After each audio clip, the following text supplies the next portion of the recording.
આજની આ સાવ નવી જનરેશન જ્યારે મોબાઈલ અને ગેમિંગની દુનિયામાં વ્યસ્ત છે ત્યારે અમારું બાળપણ છે ને આવા વડલાઓની નીચે રમી અને વીત્યું છે.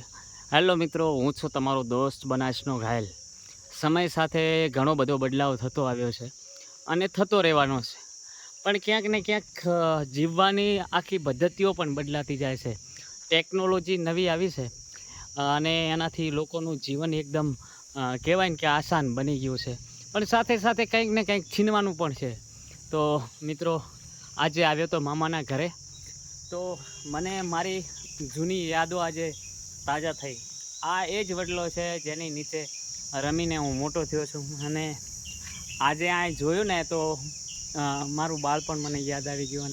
મિત્રો, એવું કહેવાય છે કે જે છોકરાઓ મામાના ઘરે મોટા થાય છે ને, મામા પાસે, નાની પાસે, તો એ કોઈનું સહન નથી કરતા. એમાં એક પ્રકારનો શું કહેવાય, લાડ આવી જાય છે. એટલે કંઈક એવું મારી સાથે પણ બન્યું છે. પણ મને આજે અહીંયા આવ્યો એટલે મારું બાળપણ એકદમ યાદ આવી ગયું. આ બહુ મોટો વડલો હતો. અત્યારે તો સમય સાથે થોડુંક એનું તૂટભાગ થયું છે, પણ ગામના ગ્રામજનો દ્વારા થોડી ઘણી આના માટે વ્યવસ્થા કરવામાં આવી છે.